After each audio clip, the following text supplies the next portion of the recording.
All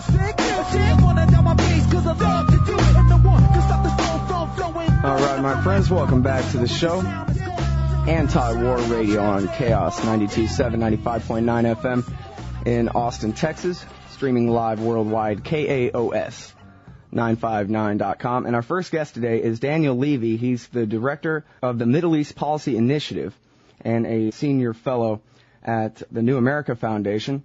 His own website is prospectsforpeace.com. I believe you used to work for Ehud Barak and Yitzhak Rabin, prime ministers of Israel. Is that right, Daniel? Welcome to the show. Thank you very much, Scott. Yes, I did. I worked in the prime minister's office under Barak, was a negotiator for the Israeli side, and was a negotiator under Rabin as well. Oh, really? That's very interesting. And I was able to catch a little bit of Steve Clemons' conference that was held yesterday, that they played on C-SPAN yesterday morning, about the upcoming Annapolis conference, and saw you speaking at that. And I guess the first thing is to cover this letter that's been signed by, it seems like, the whole establishment, addressed to Condoleezza Rice and George Bush, telling them this is what you ought to do at this upcoming Annapolis peace conference to try to work things out between the Israelis and Palestinians. So can you tell us about that letter? With pleasure, Scott. The letter that you're referring to, you can see on my blog, prospectsforpeace.com, on Steve Clemons' blog, The Washington Note. And what we essentially did ourselves, two other NGOs, the International Crisis Group, which people would probably be aware of, and something called the U.S. Middle East Project, led by Henry Siegman. We worked with really some of the senior folks who dealt with this issue in the past, and we initially sent a letter. They sent a letter under their names to President Bush, to Secretary of Rice. We're talking about Brent Scowcroft, Zbig Brzezinski, Lee Hamilton, Tom Pickering, Ted Sorensen, Nancy Kasdan-Baker, and others. Since then, we've gathered about another 70 signatories. A very serious group of former officials, former ambassadors, former national intelligence and national security people here, people who've handled this issue and who've handled broader global issues. The message is good that you're getting back into the business of engaging on the Israeli-Palestinian conflict. It's long overdue. The 7-year hiatus has cost everyone dear, Israelis, Palestinians, and American interests in the Middle East. For Annapolis, for this effort to be a success, rather than risk the devastating consequences of failure, you have to do several things, and we listed 3 things that we put at the center of that. One is make sure this has substantive content. In other words, we need to get to a place where you actually clarify where the Israeli-Palestinian conflict is going to end. It's not that the devil's in the details, it's that we now actually have to give the details. Say you mean 67 lines with one-to-one land swaps, etc. So number 1, content. Number 2, be inclusive. Don't see this as a continuation of the stubborn, ideological, blinkered way of looking at the Middle East, where there's the good guys and the bad guys, and you push as many people into the corner of the bad guys as you can. So be inclusive. Involve not only more Arab states, but also Syria, and find a way to address the Hamas-Gaza reality, because the punish people into submission is not working, and it's not going to work. Hamas are a feature that's here to stay. If you're not going to engage Hamas directly, then encourage rather than discourage your international allies for addressing Hamas. And thirdly, make this meaningful on the ground to the people living there. Finally, get some traction on the day-to-day issues that so poison the atmosphere and that you've been committed to ever since this. People remember there was this thing called the roadmap. Ever since the roadmap was launched, there's been a commitment to security reform on the Palestinian side, institutional reform on the Palestinian side, to easing daily life for the Israelis, to remove checkpoints, to ease the closure, to free settlement, to remove outposts, to allow Palestinian institutional life in East Jerusalem to reopen. Get some traction on those things, not instead of having a substantive peace process that actually delivers a permanent status agreement, but just to ease up the atmosphere. Those are the points that were made. It's a very encouraging, I would say, list of signatories, including, by the way, former senators and congressmen. And I think it's indicative of a more nuanced debate that's taking place on the issue here today. Mm-hmm. Now, it seems like at the conference on C-SPAN yesterday, all of you were playing down actual expectations for what you think might actually come of this conference. Look, Scott, first of all, I think it's better tactically now I'm talking, not to talk up expectations and then see a situation in the region that doesn't meet those expectations, and to have a deterioration and an escalation in the situation as a consequence. But I think we were also just taking a sober look at what one can expect and what one cannot expect. Unfortunately, it seems that this conference is not going to be about setting out clear parameters for a future Israeli-Palestinian deal. The conference has somewhat shrunk its own ambitions to being really a relaunching of negotiations, and to, as I mentioned before, to being a recommitment to all those day-to-day improvement on the ground issues that I mentioned. That's good. It's good that Israelis and Palestinians are talking again. Mm-hmm. It will be good if Syria is around the table. It's good that the U.S. administration is finally seriously engaged in this. But that's just a start. Uh-huh. Post-Annapolis, there has to be concerted commitment. That will only happen, I would argue, Scott, is if this administration wakes up and connects the dots in the Middle East and understands that if you want to improve America's image and ability to lead again in the region, if you want to remove a great rallying tool from our real adversaries in the Salafist jihadist world, and if you want to get people's cooperation to move other issues in the Middle East, then you better be damn serious about resolving the Israeli-Palestinian conflict. It is a gift to any single radical in the Middle East. Well, so you really do believe that the onus is on the Americans, and that if the Bush administration really wanted to get something done here and wanted to, have the carrots and sticks necessary to get something done, that they really could?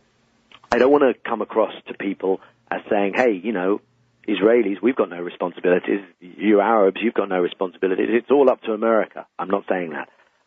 We have our responsibilities, and fair. The onus is on us to try and solve our own problems. However, America has a role to play, plays a role. Even by not acting, America is playing a role. America has sometimes been an enabler, a facilitator of policies that for Israel have been self-destructive, let alone for America as the facilitator.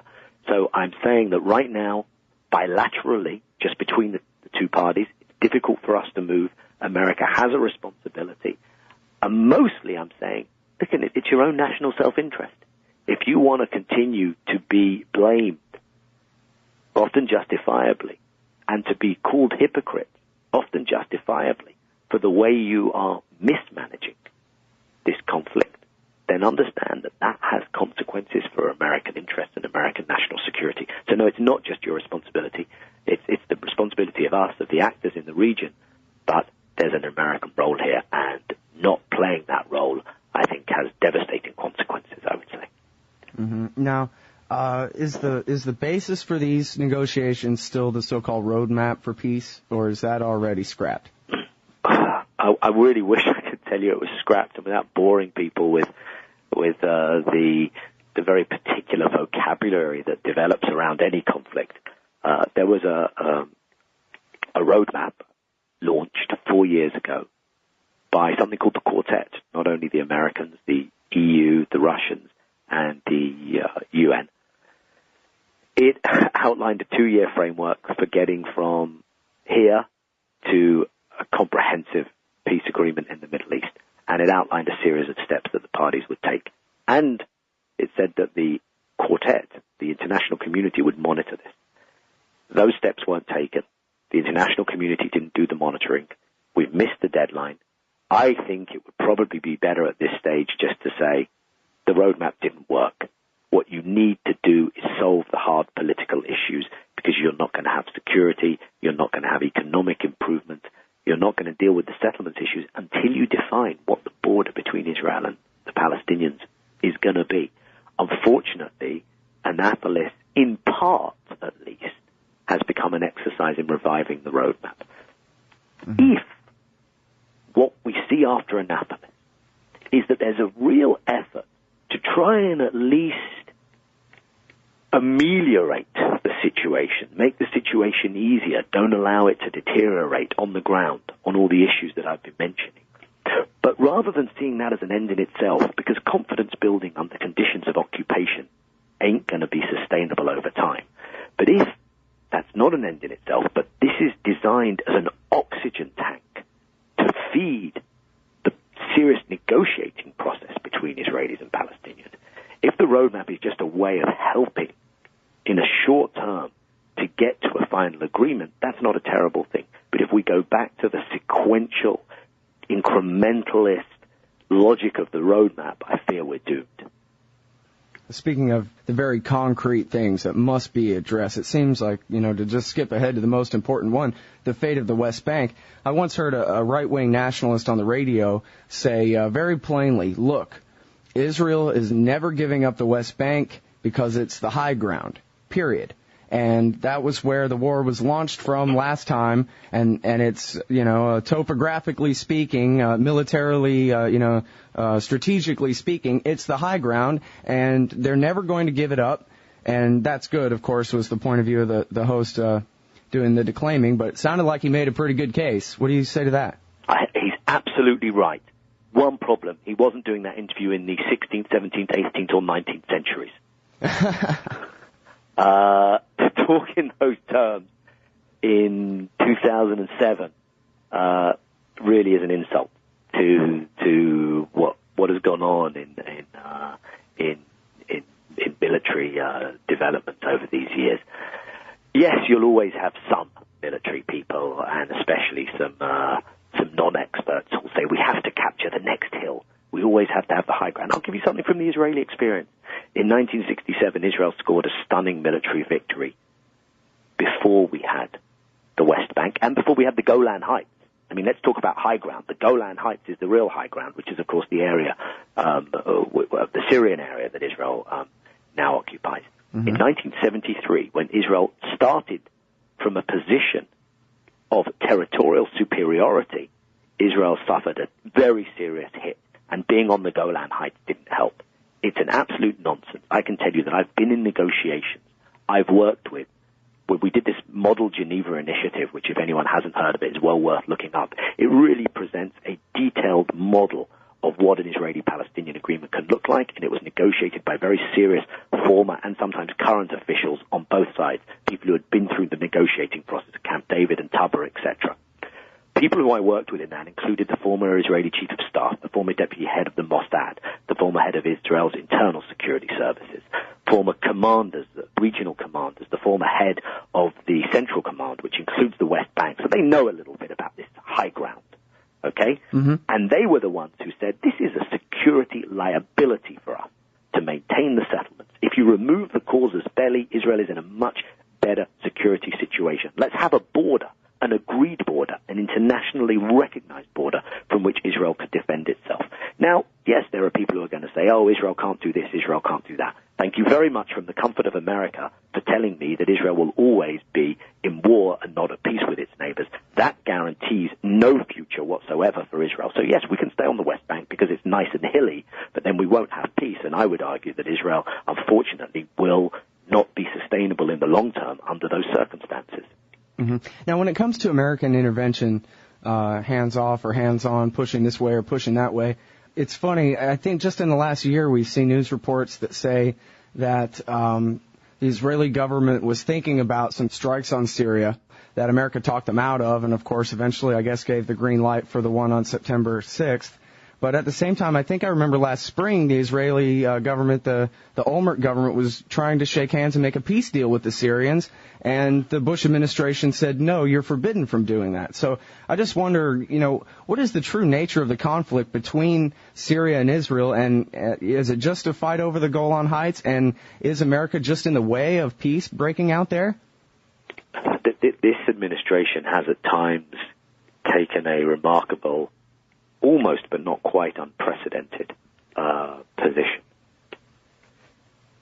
It's not unusual for an American administration to say we cannot want peace more than the parties themselves. What is unusual is to say we want peace so much less than the parties themselves that we will play the role of being an active obstacle to negotiations between Israel and its neighbors. Dramatically, that has happened on the Syrian track. Exactly what you refer to. The sense for several months now coming out of Jerusalem, coming out of the Israeli side, has been of seeing a strategic strategic advantage in re-engaging with Syria, knowing that this would affect the regional climate, knowing that this would affect the climate in Lebanon, knowing that this would affect the climate with Iran as well. And so the Israeli defense establishment actually has led the call to re-engage with the Syrians. What we had over a period of several months was, let me put it gently, a distinct lack of American enthusiasm for such an effort. Now, what that translates into for the Syrians is the Syrians saying, wait a minute, you want us, without any guarantees up front that Israel will withdraw right out of the Golan Heights, you want us to re-engage unconditionally, while, in the meantime, the Americans are still boycotting us, are still, in a way, promoting regime change in Syria? No way. The benefit for us of getting into the room with the Israelis, us here, we're playing the Syrian role, getting into the room with the Israelis without having a guaranteed outcome is that also means that America is in the room. And there's a changing of the dynamic there. The Israeli-Syrian deal is actually not that complicated. There have been Israeli-Syrian negotiations on and off for many years, certainly for more than a decade and a half. Yitzhak Rabin almost sealed the deal. Even Netanyahu had a secret envoy that dealt with the Syrians. Ehud Barak almost sealed the deal. It's the Golan Heights. We know what it is. It's land for peace. It's security arrangements. It's mutual recognition. And then a set of other commitments and guarantees, but they're not complicated. It seems that Syria will come to Annapolis, but my sense is that America has still not decided with clarity whether it is ready to engage with Syria. It's part of, a way of doing things here in the last years, which is an anathema to me and to many people who follow diplomacy, which is that somehow, if you sit in a room with someone, you're doing them a favor. Somehow to engage is to endorse. Somehow diplomacy is appeasement. All these notions are unfortunately part of the neocon baggage that has done so much damage to the region, I would argue to America. And will Annapolis be part of a process of getting beyond this neocon nonsense? Hopefully. You've written in the past about the influence of David Wurmser and Richard Perle and their clean break plan that they wrote for Benjamin Netanyahu. Can you explain, I guess, to the degree to which you think that this has actually become American policy, or what effect that clean break strategy has had over the long term? Well, here's the interesting thing, Scott.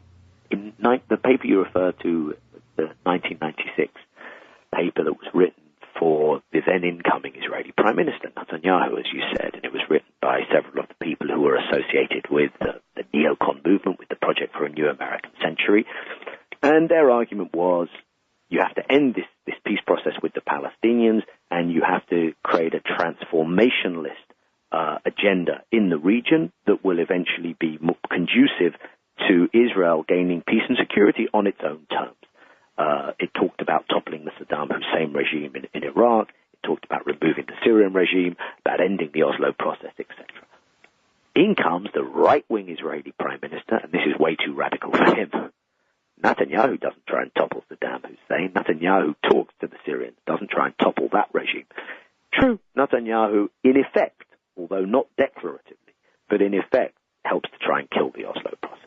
So a paper that was much too radical for a radical Israeli right-wing prime minister. Then the ideas contained in that paper continued to float around in American circles. President Bush is elected. Some of the neocons managed to place themselves in relatively influential office. But I think the real break is 9/11. I think before 9/11, there's very little sense here in America that the policies suggested that the transformationalist agenda for the Middle East was going to be pursued. After 9/11, different narrative, different reality. The opposition here feels on very shaky ground in opposing anything. Global war on terror is the defining mantra, and these ideas get a re-airing. And unfortunately, I think they have been at least part, and a significant part, of the mix that has guided a woefully unsuccessful and actually disastrous policy. Well, and part of the policy has been that everybody's got to be a Democrat or they don't count. So George Bush, I guess, repeatedly said that the Israelis do not have to do a thing to try to make peace with the Palestinian Authority because it wasn't democratically elected in the proper way, et cetera, and called for new elections. Then Hamas won. And they said, oh, well, Israel doesn't have to deal with Hamas because Hamas are terrorists. But now they're the democratically elected government of, I guess, at least Gaza, if not the West Bank. What are the Americans and the Israelis supposed to do now? You could not be more right in pointing out the hypocrisy, what happened. The Palestinians, as you said, conducted legislative elections. The Hamas got 44% of the popular vote, but a clear majority in the parliament because of the way the constituencies were allocated and the division between the national election and local constituency elections.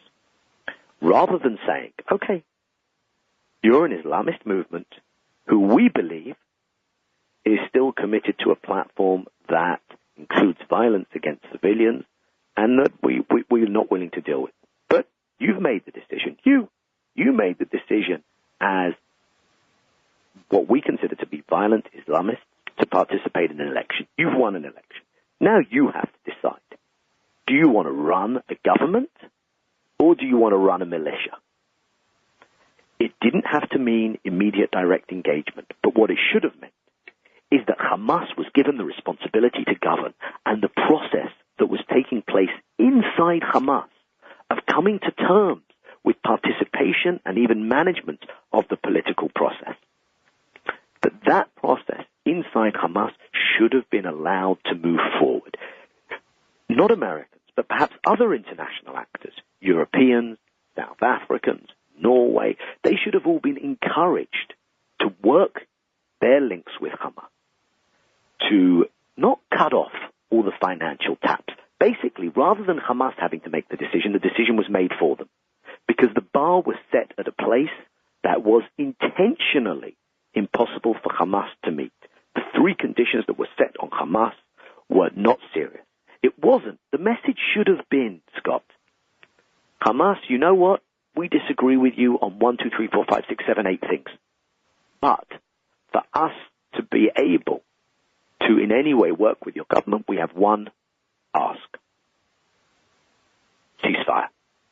No violence. And I think that could have moved us forward in very, very serious and constructive ways. The opposite was done. What was the effect? Hamas didn't have to have the responsibility of governing. Hamas told the Palestinian population, it's not our fault. It's not that Hamas is bad government or bad managers. It's that the Americans, the Zionists, their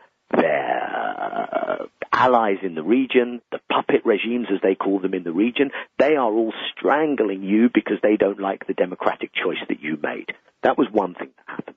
The second thing is within the world of political Islam, the Islamists, like Hamas, who have not attacked Americans, are not a priori anti-American, who say that we are willing to be part of a democratic political process, who say that our grievances are what we need addressed. We don't hate you for who you are. We have grievances like the occupation. They were in an argument with the other Islamists, with the Al-Qaeda types, with the people who said we will never participate in democracy, it's a Western colonial implant, with the people who said we do want to revolutionize the Middle East, create a caliphate, all these scary things. The majority of the political Islamists are not Al-Qaeda. The majority look more like Hamas. But what we did was we emasculated the Democrats within the world of political Islam. And all Al-Qaeda had to do was smile and applaud from the sidelines and say, we told you if you play their democratic game, they're going to screw you anyway.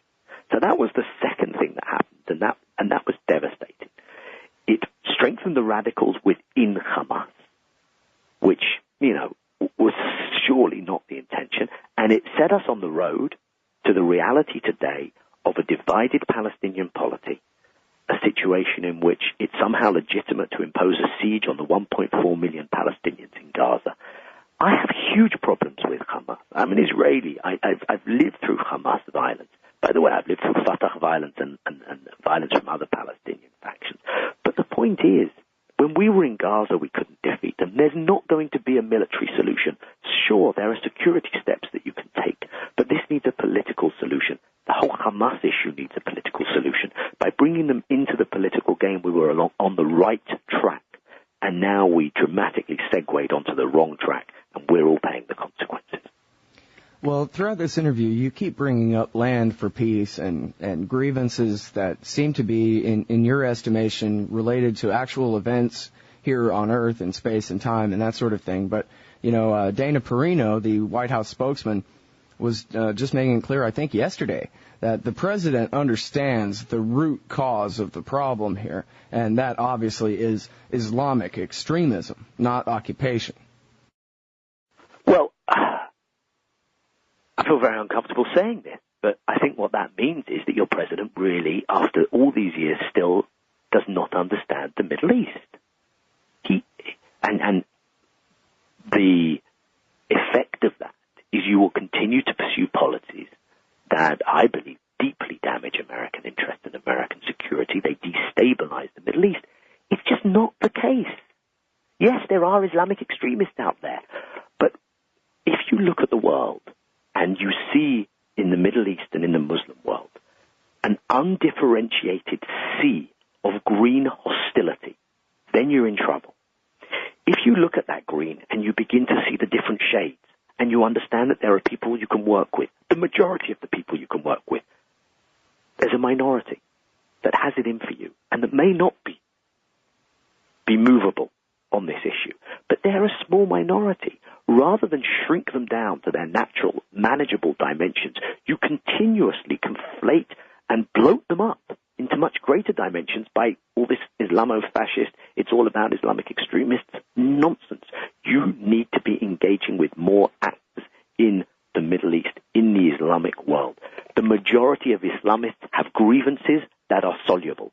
But if you see this as you're with us or against us, you're evil or good, you hate us for what we are, nonsense. There are root causes. There are legitimate grievances. And if you're incapable of recognizing them, get out the way, because you're doing damage to yourselves and to everyone else. It's this entire narrative that this is nothing to do with occupation, it's Islamic extremists, that is driving, unfortunately, the Middle East off a cliff with huge repercussions for America. Until America can get beyond that narrative, I'm afraid we are all condemned to continue to live in a very unstable and dangerous world. The only way to change that is to end this nonsense of the narrative of the global war on terror. I'd love to see more Americans challenging that. All right. Now, I know you have to go. If it's okay, I'd like to just ask you one more quick question here. Okay, Scott. We talked about America's influence and hands-off and hands-on in different ways. But and you did say, I think within the context of the current Middle East setup, that American involvement is very important and that kind of thing. But I wonder what you think of a Ron Paul type foreign policy that just says no more subsidies to Israel, no more subsidies to any of their allies or enemies or anyone else either, complete hands off.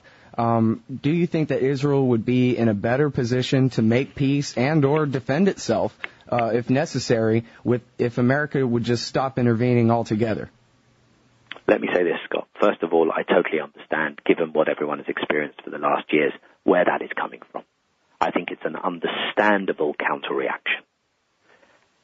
Secondly, when I look at the Republican presidential field, it's not my position. I'm certainly not a voter, but if I may, as an outside observer, when I look at the Republican presidential field, some of the other candidates scare me, especially a candidate who has as his advisors people who make the current Bush team look like teddy bears, and I'm talking about Rudy Giuliani.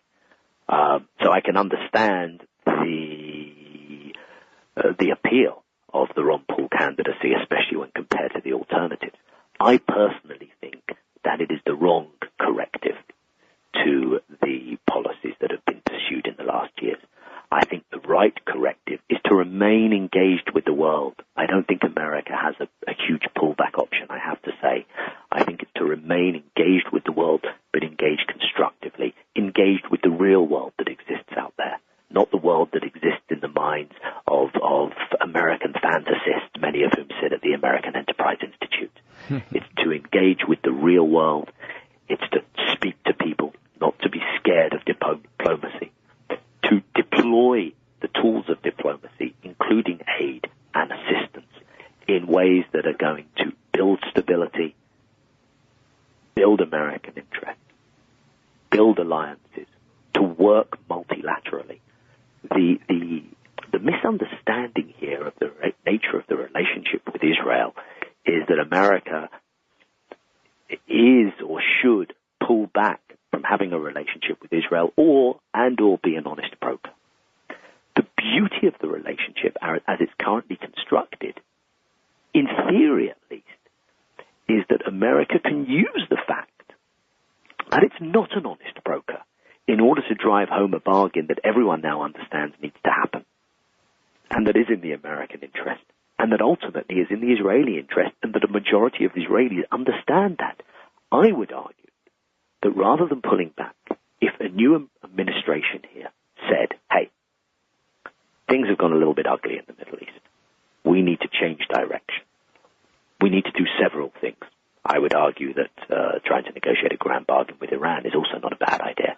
But one of the things we need to do is to remove this thorn that's a thorn for us, it's a thorn for the Israelis, it's a thorn for the region, it's a thorn for our relations with the Islamic world.